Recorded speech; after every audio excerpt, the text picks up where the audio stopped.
alangkah baiknya mungkin Bapak Ibu peserta itu semuanya sudah kenal dengan beliau, tetapi untuk lebih memantapkan dan untuk lebih mendekatkan kita dengan beliau, saya akan tayangkan yaitu profil daripada narasumber kita, ya Pak Nengah Duta.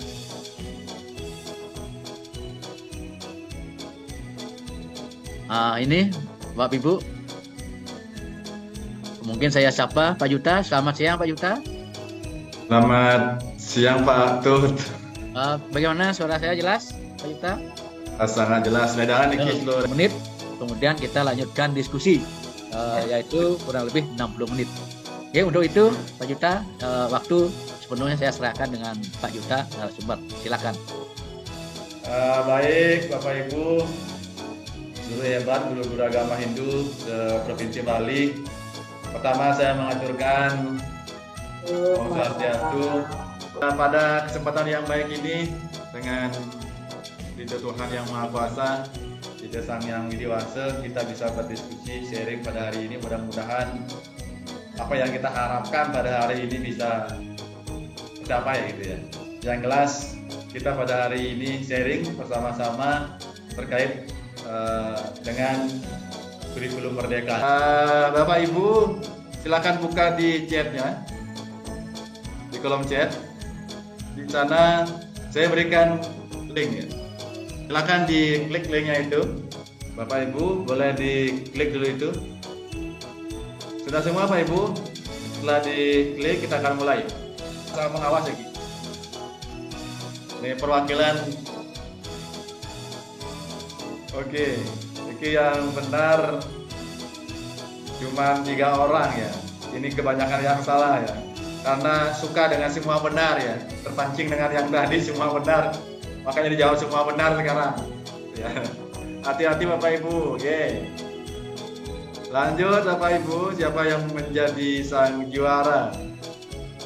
Oke. Ternyata sang juara adalah Bapak niki, Pak Widyananda. Apa Ibu niki? Pak Widyananda. Apa Ibu Widyananda niki? Halo, bisa di unmute? Ibu Pak, Ibu. Yang dari Karangasem. Dari mana Bu? Ya. Dari mana? Dari Karangasem Pak. Dari Karangasem. Karangasem. Tadi di Bangli ke Karangasem, ke Buleleng ke Karangasem berarti menuju timur laut niki. Dia bagian putih jambul Oktober ngajak angin niki luar biasa. Niki mencari kesucian niki. Mudah-mudahan bertahan di Karangasem niki. Lanjut. Baru, Pak. Ya. Sehingga guru agama mencari kesucian yang ada di timur. Hal-hal yang perlu ditentukan saat guru merancang modul ajar adalah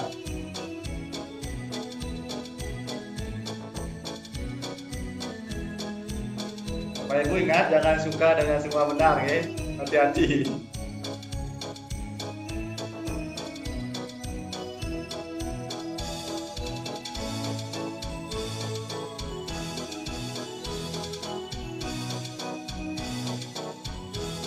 Oke. Wah ini 18 orang. Kita lanjutkan. Biar lebih cepat. Lebih cepat lebih baik. Sang juara tetap di timur, ternyata akan berhenti di timur ini. Oke. Pak Arnanya udah turun, Budayu udah turun. Oke. Lagi satu soal.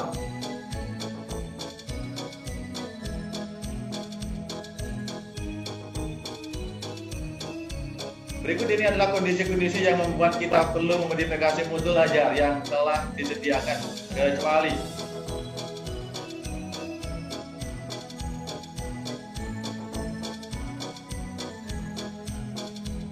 kalau ini Bapak Ibu salah berarti perlu pendalaman kembali.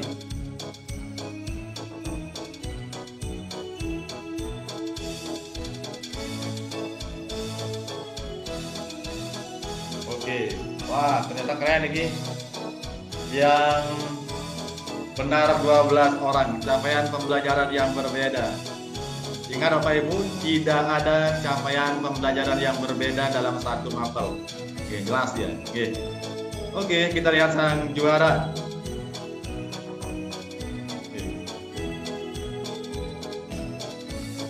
Oke, yang juara 3 Pak Mertayasa, juara 2 Bu Dewa Juli, juara 1 Widya Nanda. Ternyata benar, di timur sang juara. Oke, sang juara adalah Bu Widya. Kita kasih aku dulu Bu Ya. Widya. Bu Widya. Yes, Songkaro Pak. Luar Semua. biasa. Yang melingkar tangannya luar biasa, mantap. Ini filosofi nyanyian BPK Putih Jambul Mokebar Ngajeng Anginang, berarti guru agama semua akan mencari yang terbaik. Oke. Menjadikan perubahan yang luar biasa ke arah yang luar biasa. Ngajeng Angin adalah arah yang paling suci. Oke Pak Ibu, kita stop dulu. Dan Bapak Ibu masih banyak yang mengalami keraguan terkait dengan kurikulum Merdeka ini, khususnya pada TP. Sekarang kita akan mencoba kepada bagaimana kita akan merumuskan sebuah tujuan pembelajaran Bapak Ibu. Nah, di dalam kita merumuskan tujuan pembelajaran Bapak Ibu, nah, diturunkan dari capaian pembelajaran CP. Kita lihat guru CP-nya, sejauh mana kedalaman CP-nya, apa kepotensi yang terdapat dalam CP itu sendiri, apa lingkup materinya, atau kita kenal dengan istilah konten materinya, yang diawali dengan melakukan analisis CP, yakni menganalisis kompetensi dan lingkup materi seperti apa yang disampaikan tadi Bapak Ibu. Nah, Bapak Ibu, ini rangkaiannya, alurnya. Analisis dulu CP-nya. Setelah kita analisis CP-nya, baru kita rumuskan CP-nya. Setelah kita rumuskan CP-nya, baru kita menyusun alur daripada tujuan pembelajaran itu sendiri. Oke, yang mana kita akan berikan lebih awal, kedua, dan begitu pun seterusnya. Nah, ini yang kita pahami terlebih dahulu. Nah, setelah itu baru kita akan membuatkan yang namanya perancangan daripada modul ajar di sini. Nah, tentunya sebelum kita merancang modul ajar, kita harus terlebih dahulu mengetahui potensi siswa, mendiagnosa siswa terlebih awal. Apa potensi-potensi yang dimiliki oleh siswa? Apa hal-hal baik yang dimiliki oleh siswa? Jadi harus kita ketahui dulu Bapak Ibu, sebelum kita mengetahui potensi-potensi itu, bagaimana kita akan bisa merancang sebuah pembelajaran, apalagi pembelajaran yang memerdekakan siswa. Mungkin yang kita kenal sekarang ini dengan istilah diferensiasi atau terdiferensiasi, Bapak Ibu. Nah, lanjut Bapak Ibu, tujuan pembelajaran seperti apa yang kita sampaikan dari di awal, Pak Bung, memuat dua komponen utama, kompetensi, ruang lingkup materi. Nah, dalam merumuskan tujuan pembelajaran ada beberapa hal yang perlu kita perhatikan. Karakteristik mapelnya. Yang kedua, konsep topik yang akan dipelajari. Apa topik yang akan dipelajari oleh siswa itu sendiri? Karakteristik siswa. Bagaimana karakteristik siswanya? Karena berbeda-beda karakteristik siswanya. Apalagi di sekolah yang gemuk. Beda-beda dia. Selanjutnya, konteks lingkungan dalam pembelajaran. Bagaimana daya dukungnya? Baik lingkungan belajarnya, sanfrasnya, SDM-nya juga. Sehingga nggak bisa samakan antara sekolah yang satu dengan sekolah yang lainnya, apalagi antar daerah, tidak bisa. Maka perlu adanya konteks lingkungan dalam pembelajaran yang kita analisis terlebih dahulu Bapak Ibu.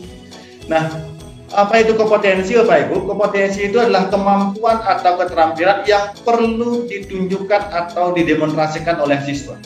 Di dalam kegiatan pembelajaran itu apa keterampilan yang perlu ditunjukkan oleh siswa, yang disampaikan oleh siswa. Setelah siswa melakukan sebuah proses, maka ada hasil yang akan disampaikan oleh siswa, itulah yang disebut dengan produk. Apapun yang disampaikan oleh siswa lewat kegiatan pembelajaran itu, itulah produknya. Nah, sehingga di dalam proses itu, baik dari awal, proses, akhir, di sanalah ada yang disebut dengan penilaian atau asesmen. Asesmen awal, asesmen proses, asesmen akhir. Kalau kita merujuk pada Permendikbud nomor 21 tahun 2022, ya, penilaian itu ada dua, Bapak Ibu. Ada penilaian formatif dan sumatif. Tapi sekarang kita lihat ya, mohon maaf Niki, yang berubah itu ada sumatif akhir semester, ada formatif awal dan sebagainya. Yang jelas penilaian itu ada dua, formatif dan sumatif, Bapak Ibu. Itu ingat Bapak Ibu. Nah, contoh misalnya di dalam proses pembelajaran siswa kita langsung berikan penilaian. Jika siswa misalnya sudah mencapai tujuan dan kita nilai, untuk apa kita lagi memerlukan formatif, Bapak Ibu? Kan sudah kita nilai, sudah kita ukur. Itulah yang disebut dengan asesmen formatif. Nah, kita ingin melihat misalnya beberapa tujuan pembelajaran yang kita akan lihat melalui asesmen.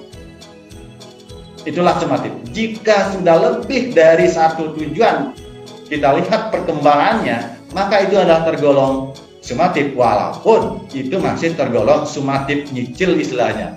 Dengan apa yang saya sampaikan tadi, tulis angka 1 di chat. Yang belum paham dengan apa yang disampaikan, tulis angka 2. Silakan. Luar biasa ini dari Singaraja ini, semua satu ini. Nah, silakan Bapak Ibu, boleh langsung bertanya dan akan langsung saya jawab. Kalau belum ada, saya akan lanjutkan dulu ya. Niki ada yang resen satu Pak.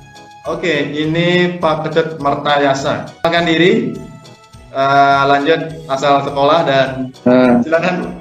Baik, Om Swastiastu, Pak Ketut dan Pak Nengah dan juga Bapak Ibu guru yang lain, termasuk Bapak Ibu pengawas yang saya hormati. Yeah. Berkaitan dengan pemaparan materi dari Bapak narasumber Pak Nengah, ada beberapa hal yang ingin yang pertama berkaitan dengan kecakapan yang ada di dalam CP kita. Itu tadi disebutkan kecakapan elemen kecakapan dan elemen konten yang masing-masing itu ada 5 item. Yang saya tanyakan, nah untuk elemen kecakapan itu nanti diinput kemana dia? Misalnya di dalam modul ajar itu diinput di bagian mana? Kalau di elemen konten jelas. Nah, ini yang berkaitan dengan elemen kecakapan. Nah, kemudian yang kedua, ini berkaitan dengan KKTP pandangan.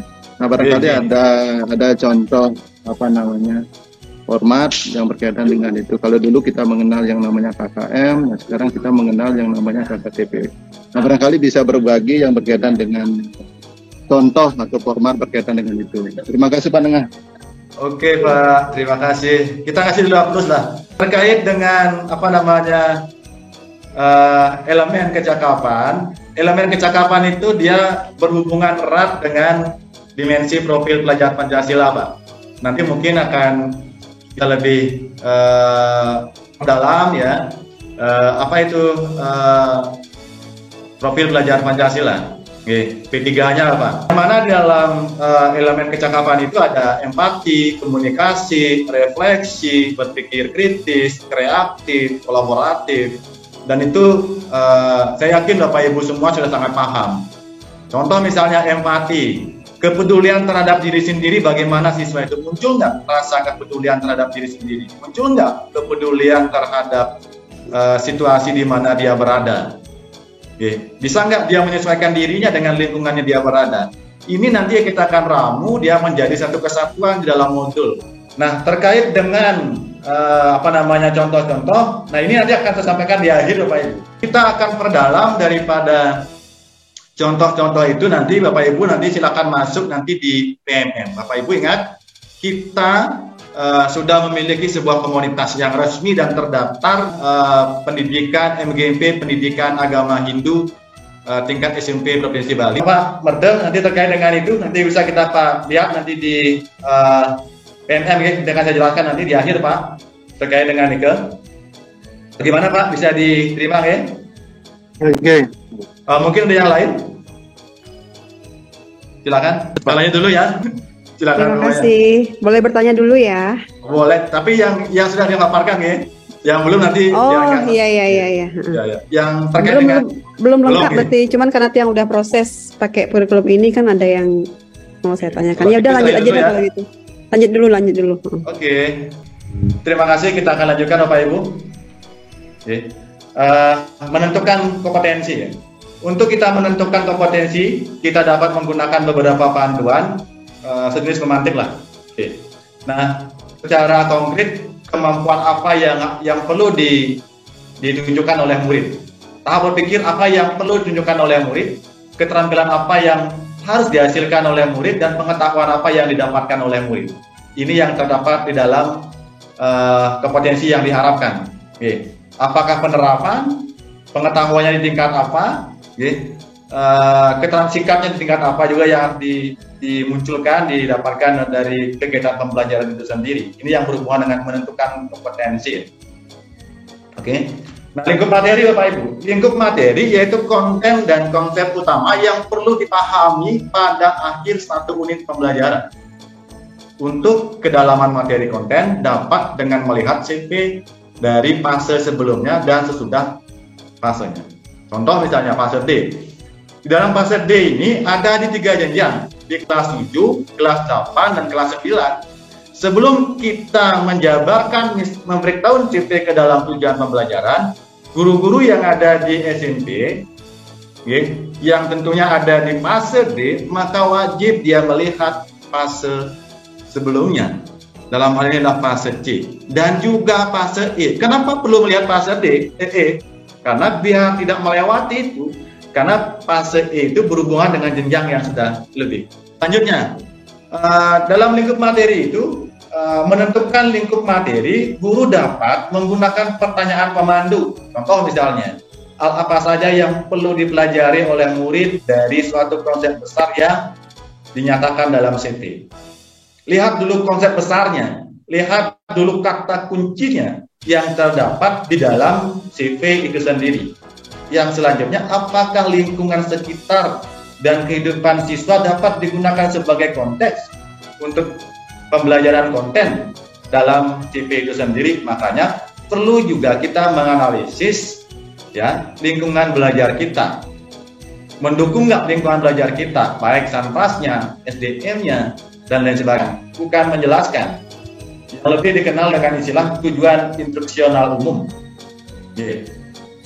Masih perlu di breakdown dia kembali ke dalam KKTP untuk bisa diujikan ketercapaiannya nanti. Kriteria ketercapaian daripada tujuan pembelajaran itu sendiri, Bapak Ibu. Nah, di dalam kita menganalisis dan menuliskan tujuan pembelajaran KKTP itu kita bisa menggunakan teorinya taksonomi Bloom, yang disempurnakan oleh Andersen, bisa menggunakan Andersen, bisa menggunakan bentuk pemahaman yang dikeluarkan oleh Ricci, bisa juga yang dikeluarkan oleh Marsano.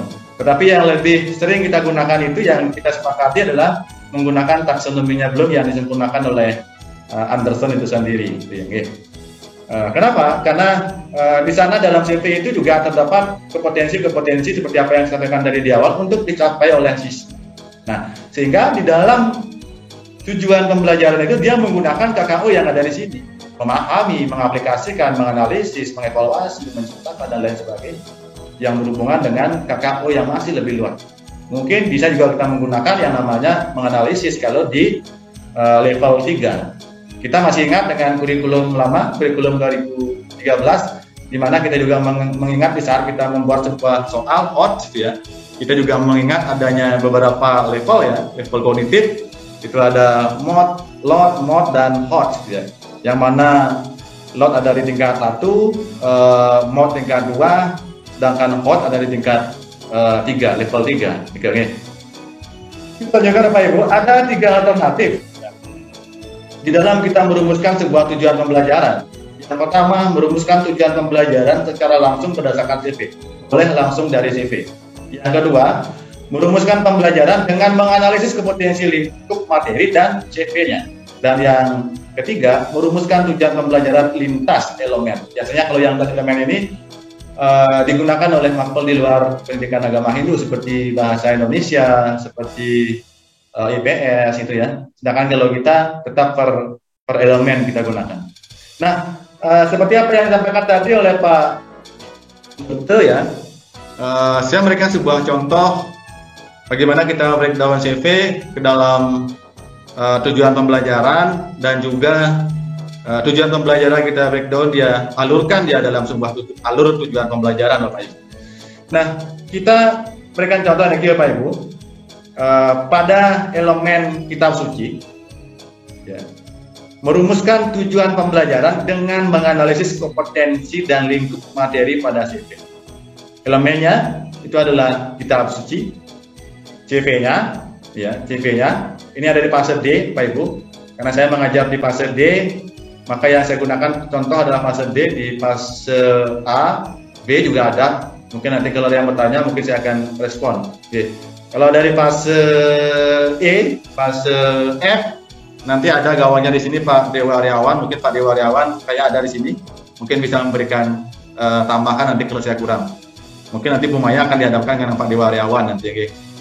Mungkin Pak Dewa ada kayak nanti di sini.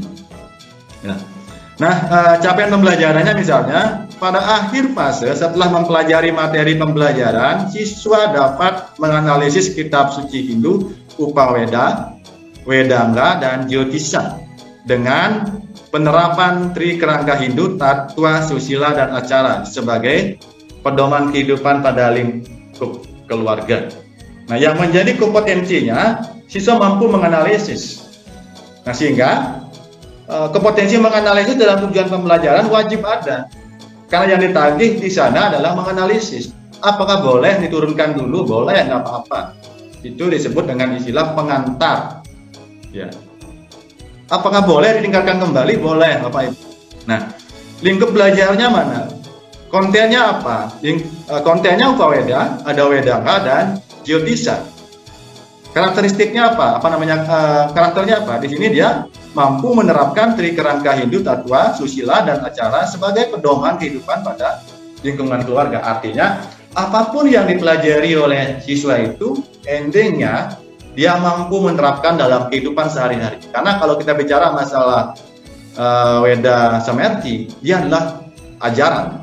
Dia adalah ajaran yang harus dia idealnya diterapkan dalam kehidupan. Oleh karena itu, apa yang dia ketahui, dia pelajari, maka dia terapkan dalam kehidupan. Itulah esensi daripada kurikulum Merdeka.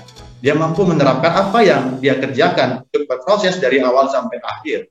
Nah, di sini maka di breakdown dia ke dalam tujuan pembelajaran. Nah, oke, kita misalnya breakdown dulu yang lingkup Upaweda. Memahami Upaweda sebagai bagian dari kitab suci Hindu, menganalisis pengelompokan Upaweda, dan mengaplikasikan ajaran Upaweda dalam kehidupan sehari-hari. Di sini kita turunkan menjadi 3 tujuan pembelajaran dalam satu lingkup materi. Nah, saya nggak bahas dulu tentang alur, nanti akan di akhir saya akan bahas. Setelah kita bahas tentang ATP-nya.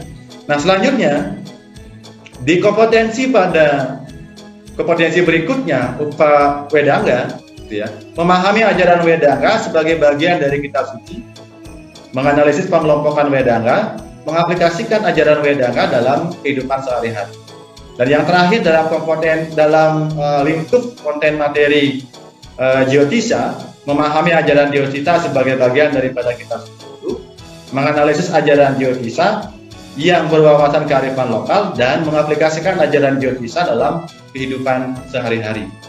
Oke. Nah, Pak Mertel, ini jawaban dari Pak Mertel juga yang disampaikan tadi. Oke. Nah, kompetensinya di sini ada memahami, ada mengaplikasikan, ada menganalisis. Nah, dari TP yang ada di sini inilah nanti akan dibuatkan alur. Alur inilah yang disebut dengan alur tujuan pembelajaran. Yang mana yang akan kita berikan lebih awal di dalam kegiatan pembelajaran di satu fase. Yang mana akan kita berikan duluan? Apakah Upaweda yang kita berikan duluan? Apakah Wedanga yang kita akan berikan duluan? Apakah Jyotisa yang kita berikan duluan? Atau sebaliknya? Nah, inilah muncul ada sebuah istilah doktrin. Ya. Sebelum kita mempelajari misalnya Jyotisa, apa yang ideal dipelajari dulu oleh siswa?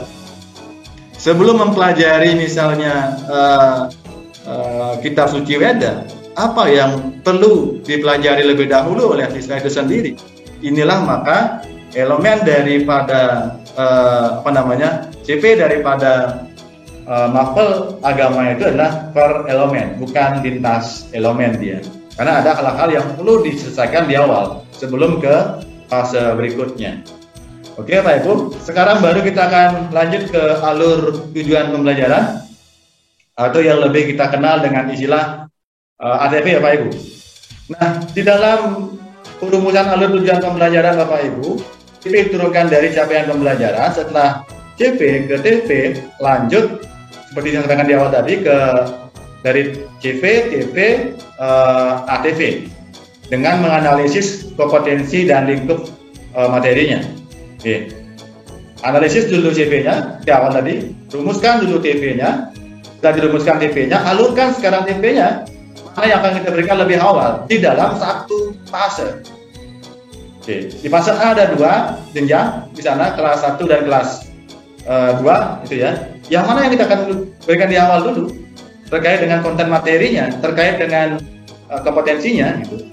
Nah, setelah itu baru kita akan merancang sebuah pembelajaran. Dalam hal ini kita membuat di sana KKDP dan juga kita akan membuat yang namanya modul ajar sebagai rambu-rambu di dalam kita merencanakan sebuah pembelajaran yang diharapkan adalah pembelajaran yang bisa memberikan kemerdekaan pada siswa itu sendiri. Oke. Atau pembelajaran berpusat pada siswa. Nah, lanjut. ATP merupakan pengaturan dan perencanaan pembelajaran serta asesmen secara garis besar untuk jangka waktu dalam satu fase. Oke. Kalau sudah kita membuat ATP, berarti kita sudah memikirkan asesmennya. Semenjak kita memikirkan tujuan pembelajaran pun, kita sudah memikirkan asesmennya. Contoh misalnya, kita memberikan misalnya kompetensi di memahami. Jelas di memahami itu misalnya ada menyebutkan, menguraikan, menjelaskan. Apa yang kita akan ukur, tidak boleh di kompetensinya menyebutkan, sedangkan yang kita ukur adalah menganalisis. Kalau kita memberikan pembelajaran pada tingkat level 1, maka yang kita ukur adalah level 1. Kalau kita mengajarkan di level 2, maka yang kita uji adalah level 2-nya. Ini yang betul-betul harus kita cermati bersama di dalam kita memberikan sebuah penilaian. Penilaian itu sangat penting sekali. Kadangkala kita tidak memperhatikan kompetensi pembelajaran, kita membuat asesmen yang berlebihan, maka siswa tidak akan bisa mencapai kompetensi yang diharapkan. Salah siapa? Salah kita yang merancang tidak sesuai. Kita misalnya merancang pembelajaran di tahap 1, di level 1, tetapi yang kita ujikan di level 3. Inilah yang kita sebut dengan jaka sembung naik helikopter, tak nyambung muter-muter lah. Kan kita ya Pak Ibu. Nah, oleh karena itu maka dicermati sebelum kita membuat asesmen, cermati tujuannya, cermati KKTP-nya dengan baik, sehingga matching antara tujuan pembelajaran, ATP-nya, KKTP-nya, dan indikator yang akan diujikan dalam asesmen pembelajaran itu sendiri. Apakah asesmen awalnya, apakah prosesnya, atau akhirnya. Nah, tapi yang sangat diharapkan dalam asesmen itu adalah asesmen proses. Bagaimana bagaimana siswa itu terlihat perkembangannya dari awal sampai akhir. Ini yang dilihat. Sehingga bisa saja berbeda penilaian antara si A dengan si B dilihat dari proses awal yang telah kita lalui melalui diagnosis yang disebut dengan diagnosisnya itu sendiri. Nah, di sana nanti akan memunculkan yang namanya different content. Jika misalnya konten materinya berbeda, tingkat materinya berbeda diberikan antara siswa yang satu dengan siswa yang lain, maka asesmennya berbeda. Tidak bisa disamakan antara yang satu dengan yang lainnya. Inilah yang disebut dengan penilaian atau asesmen terdiferensiasi. Baik. Izin Pak Juta mengingatkan waktunya lagi sedikit 10 menit lagi. Oke, lanjut ya. Nah, lanjut ya. Mohon maaf ya. Nah, prinsip pengembangan daripada ATP, mengenali kata kuncinya, harus tuntas satu fase, dikembangkan secara kolaboratif, tidak perlu sesuai dengan karakteristik siswa, kompetensinya, tidak perlu lintas fase, harus logis, sederhana, langsung ke intinya, dapat bernomor atau wajib bernomor lah, biar bisa diurutkan dia. Oke, ATP-nya nih yang kita breakdown dari TP itu sendiri. Tidak bercabang, apalagi bercabang-cabang, maka akan mengalami kegalauan nanti siswanya. Dan yang terakhir fokus pada pencapaian kompetensi itu sendiri Bapak Ibu. Lagi sama seperti tadi ini kita akan lewati karena sang waktu ternyata membatasi kita. Nah, di dalam penyusunan alur tujuan pembelajaran itu kita menggambarkan seperti peta perjalanan. Ya. Yang mana kita akan berikan pertama, tujuan pertama, tujuan kedua, tujuan ketiga, tujuan keempat, tujuan kelima, tujuan keenam. Kita misalnya berangkat dari Denpasar sampai ke negara gitu misalnya, apa yang harus intinya dicapai di negara itu, walaupun mungkin jalannya berbeda-beda untuk mencapai negara itu sendiri. Oke, setelah itu baru dibuatkan grafis alur tujuan pembelajaran dari awal sampai akhir dalam satu fase. Oke, ini contoh daripada alur tujuan pembelajaran sama tidak jadi. Yang menjadi perhatian dari yang terakhir, dalam ATP inilah yang memberikan nomor. Oh, berarti yang nomor 1 ini pertama diberikan di jenjang yang lebih awal, kedua, ketiga, dan begitu seterusnya. Ini yang mengurutkan. Inilah yang disebut dengan alur tujuan pembelajaran. Oleh karena itu, maka alur tujuan pembelajaran dibuatkan penomoran agar mudah dikenali oleh guru yang lain yang tidak ikut berpartisipasi di dalam membuat ATP itu sendiri, Bapak Ibu. Nah, Bapak Ibu, seperti apa tadi pertanyaan daripada Pak Mutias dan yang lainnya mungkin terkait dengan contoh-contoh baik di SD, baik di fase A sampai fase E ya. Saya rasa sudah di-up di PMM, di PMM, tinggal Bapak Ibu unduh di sana, lihat di sana. Itu sudah kita cek kemarin, ya, sudah masuk semua. Yang terbaru revisi yang sebelumnya, yang kita kerjakan bersama-sama. Yang di SMA itu Pak Dewariawan, yang di Bali. Yang di fase D, yang sendiri bersama Bu Kade Suparti dari Singaraja. Yang di fase A ada Pak Made Rajendra, fase B itu ada Pak Edi dan Pak Sandiasa ya, yang dari Karangasem. Nah, oleh karena itu Bapak Ibu, saya mengajak Bapak Ibu sekaligus promosi nih sebagai duta PMM. Silakan Bapak Ibu unduh aplikasi daripada PMM. Di sana juga ada fitur-fitur nanti yang bisa kita manfaatkan untuk melakukan webinar dan lain sebagainya terkait dengan kurikulum Merdeka. Bapaknya untuk bisa kita melaksanakan kurikulum Merdeka dengan baik, maka itu adalah PMM. PMM di sini adalah sebagai perpustakaan berjalan ya dalam kita menerapkan kurikulum Merdeka. Ini kemarin betul saya ini ada di Kemendikbud ya untuk melacak melihat komunitas yang sudah terdaftar dan sudah aktif. Ini ada komunitas dari Kabupaten Bangli, MGMT Kabupaten Bangli sudah oke di sana. Jadi bagaimana cara mengakses walaupun daripada Merdeka Mengajar ini sudah biasa, yakin saya Bapak Ibu sudah terbiasa mungkin dari buka aplikasi Play Store dan lanjut Bapak Ibu. Selanjutnya ini ada, nanti saya akan kirimkan ini, temukan informasi yang ada di beranda.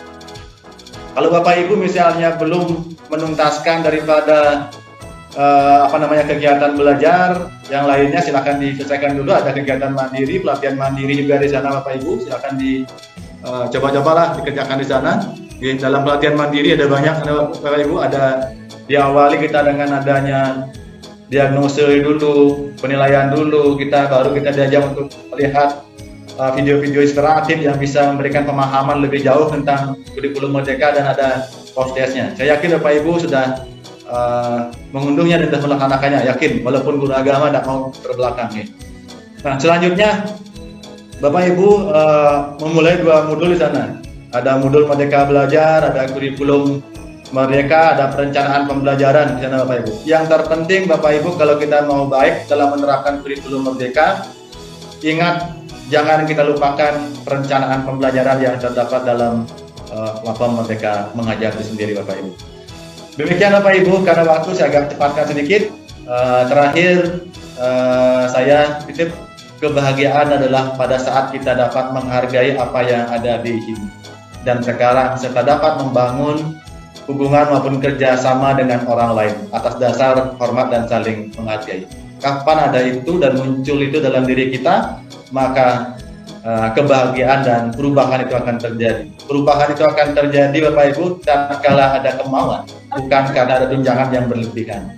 Tatkala kita ada kemauan, dimanapun akan ada perubahan. Terima kasih, dan saya yakin Bapak Ibu semua termotivasi nanti ke depan dengan berbagi praktik baik di masing-masing komunitas kita. Karena ke depan tidak harus lagi ada istilah workshop, yang kita harapkan adalah berbagi praktik baik.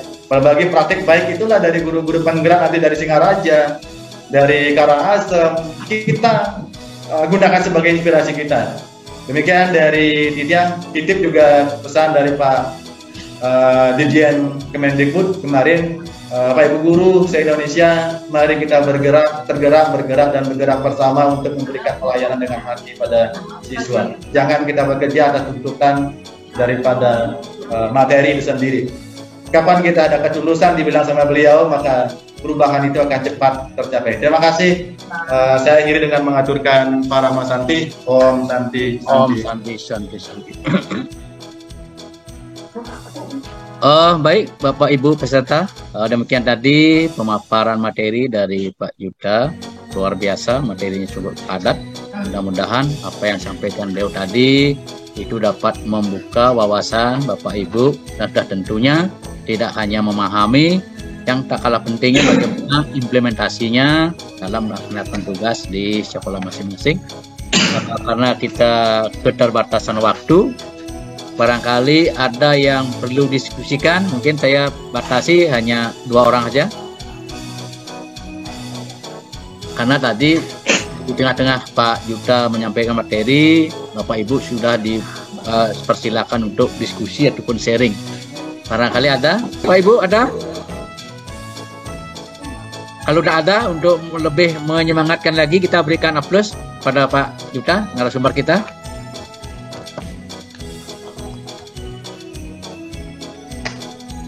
Baik, Bapak Ibu, karena tidak ada yang menyampaikan diskusi, karena kita juga terbatas waktu, jadi pertemuan hari ini kita cukupkan sampai di sini.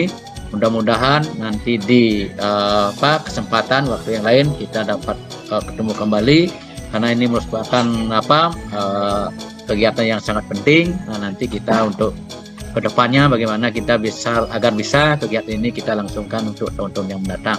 Baik Bapak Ibu, demikian yang dapat saya sampaikan. Mohon maaf jikalau ada hal-hal yang tidak berkenan selama saya mengantar saya ini, dan kita akhiri dengan mengaturkan Pramu Santi. Om Santi, Santi. Terakhir, mau izin menutup dengan pantun, atau pantun salah yang kata saya. Okay. Berjalan-jalan ke Surabaya, jangan lupa beli kita. Jangan lama-lama pandang saya, mari kita buat aksi nyata. Terima kasih.